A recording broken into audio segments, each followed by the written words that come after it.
Hello student, आप सभी को अपने चैनल एग्जाम फ्री में स्वागत है। तो आज भूगोल का अगले वीडियो देखने जा रहे हैं। अगर पिछले वीडियो नहीं देखे तो उसे ज़रूर देख लीजिएगा, ठीक है। आज यहाँ से स्टार्ट करते हैं कि रेड डेटा बुक क्या है, ठीक है। वन एवं वन प्राणी संसाधन के बारे में पढ़ रहे थे ना। तो वन एवं वन प्राणी के संसाधन से पहले बात करें, अगर पहली बार देख रहे हैं तो ज़रूर लाइक करिएगा, शेयर करिएगा और चैनल को सब्सक्राइब करिएगा, ठीक है। यहाँ से आपको पढ़ा दिए थे वन एवं वन प्राणी संसाधन। तो हम आगे के वीडियो की ओर देखते हैं, ठीक है।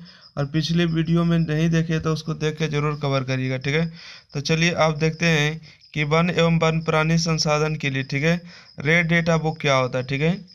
रेड डेटा बुक क्या होता है, तो देखिए, विलुप्त होने वाले जीवों की संख्या करके अवगत किया जाता है, उसे रेड डेटा बुक कहा जाता है।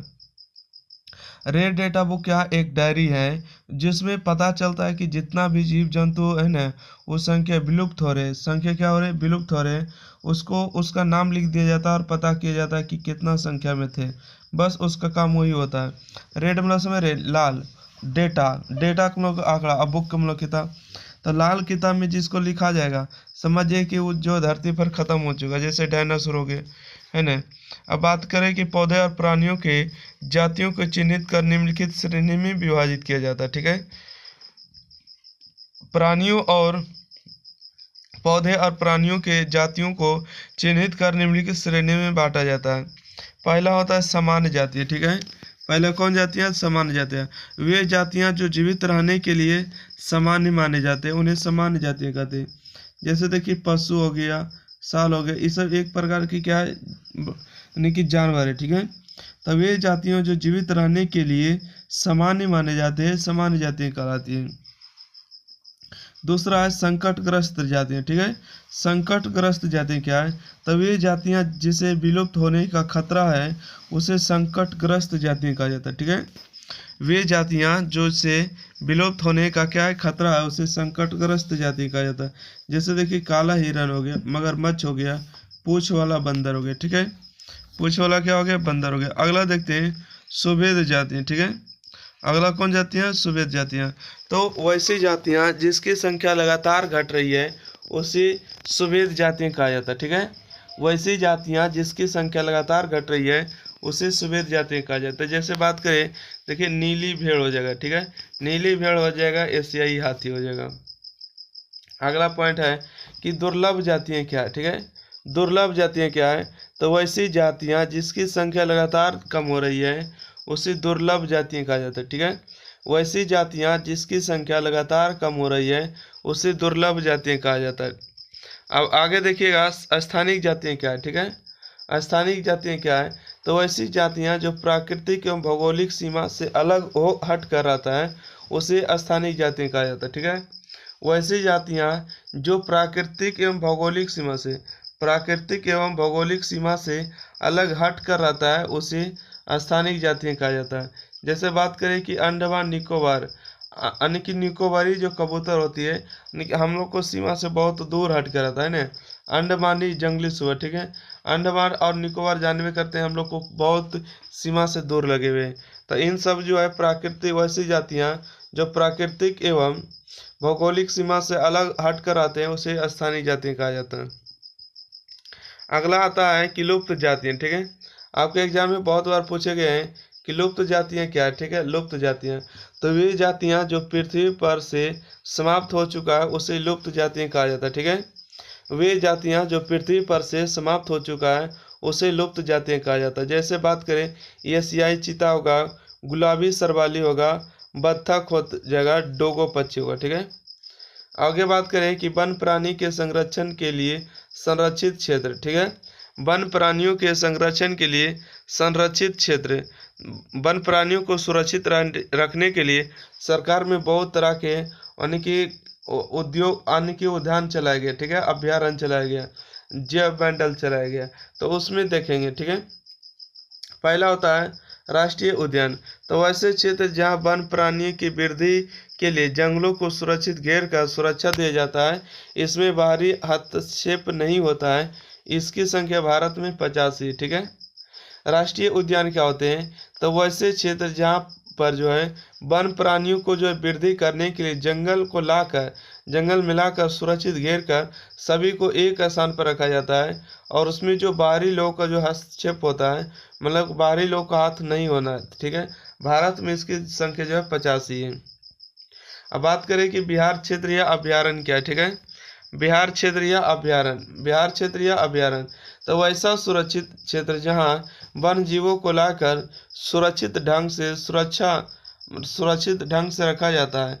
ऐसे क्षेत्र में कृषि, वन का उत्पादन, मछली पकड़ने की छूट होती है। वैसे क्षेत्र को बिहार का अभ्यारण्य क्षेत्र कहा जाता है। इसकी संख्या बाद में 448 है, ठीक है। तब बिहार क्षेत्र या अभ्यारण्य क्या है, तो वैसा सुरक्षित क्षेत्र जहां वन जीवों को लाकर सुरक्षित ढंग से रखा जाता है। ऐसे क्षेत्र में कृषि, वन का उत्पादन, मछली पकड़ने की छूट होती है। ऐसे क्षेत्रों को बिहार का अभ्यारण्य क्षेत्र कहा जाता है, ठीक है। इसकी संख्या भारत में भी 448 है। देखिए जैव मंडल क्या होते हैं, तो मानव द्वारा कृत्रिम तरीके से निर्माण करके सुरक्षित रखा जाता है, उसे जैव मंडल कहा जाता है, ठीक है। इसकी संख्या भारत में बात करें तो 14 है, ठीक है। जैव मंडल क्या होते हैं, तो मानव द्वारा कृत्रिम तरीके से निर्माण करके सुरक्षित रखा जाता है, उसे जैव मंडल कहते हैं। इसकी संख्या भारत में कितनी, तो 14 है, ठीक है। कृत्रिम के मतलब के हाथों से घेरा देना, ठीक है। इन सिटू क्या है, ठीक है। इन सिटू क्या है, तो प्राकृतिक वनों को सुरक्षित घेर कर सुरक्षा दिया जाना इन सिटू कहलाता है, ठीक है। प्राकृतिक वनों को सुरक्षित घेर कर सुरक्षा दिया जाना इन सिटू कहलाता, ओके।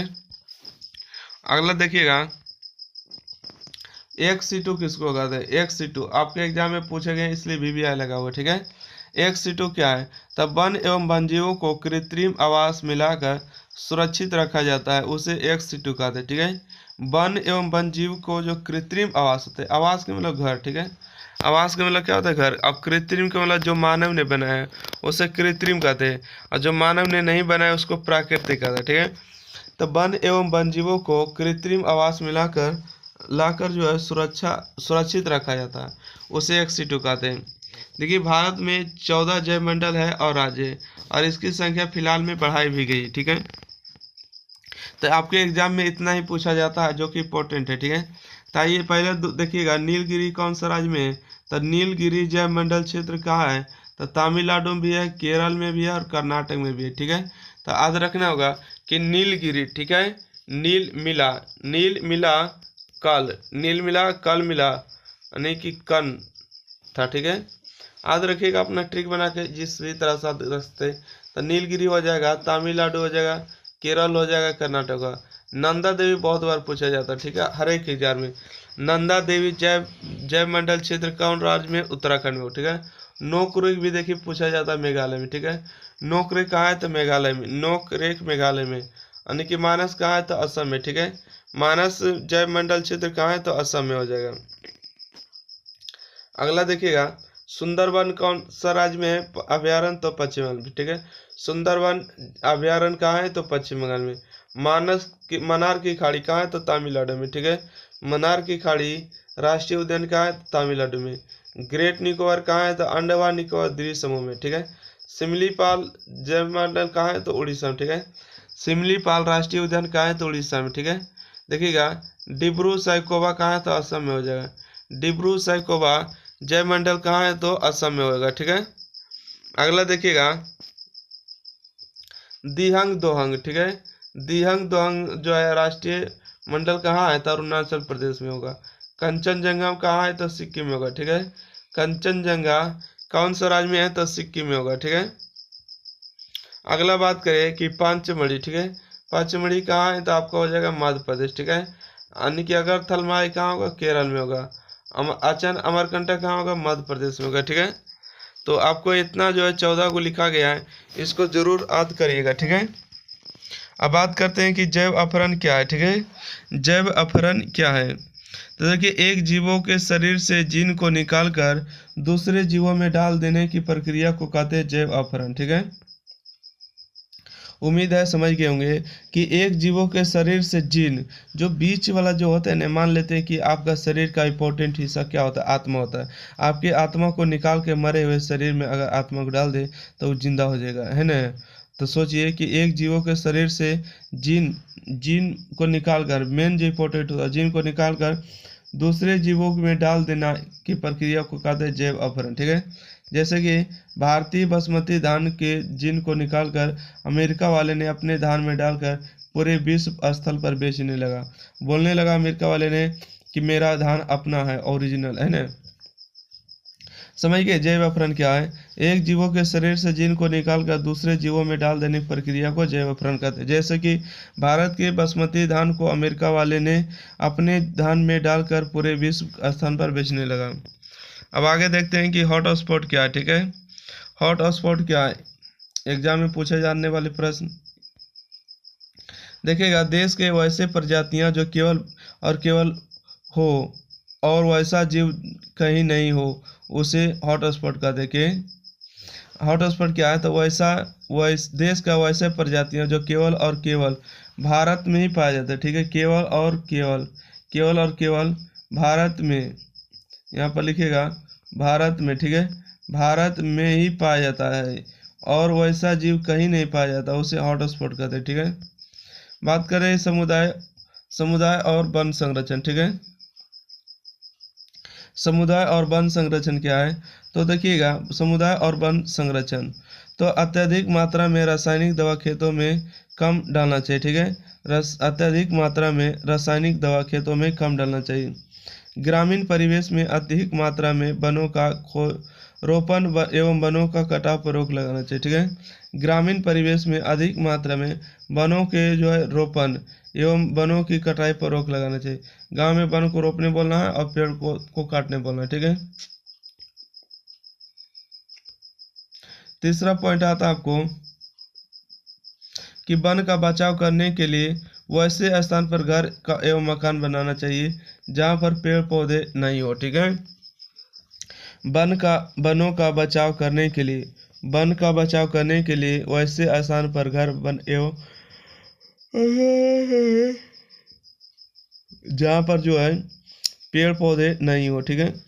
गांव के लोग अपने धारा घर को बनाने के लिए वनों का विकास कम करते, ठीक है। गांव के लोग जो है ना अपने घर के बनाने के लिए वनों का विकास कम करते हैं। एक इम्पोर्टेंट और महत्वपूर्ण सवाल, ठीक है, कि वन के पर्यावरण महत्व का वर्णन करें। वन के पर्यावरण महत्व का वर्णन करें। तब वन के माध्यम से वातावरण शुद्ध एवं साफ रहता है। वन के माध्यम से सही समय पर वर्षा होती है, ठीक है। वन के पर्यावरण महत्व का वर्णन करें। तब वन के माध्यम से वातावरण शुद्ध एवं साफ रहता है। वन के माध्यम से सही समय पर वर्षा होती है, ठीक है। तो आज तक इतना ही रहने देते हैं। चिपको आंदोलन अगले वीडियो में देखेंगे। जब तक के लिए वीडियो को लाइक शेयर, चैनल को सब्सक्राइब करिएगा। पहली बार देख रहे तो सब्सक्राइब करके शेयर कर दिएगा, ठीक है। और नोट्स लेना है तो कमेंट बॉक्स में जरूर करिएगा, कांटेक्ट कर सकते हैं, ठीक है। Thank you.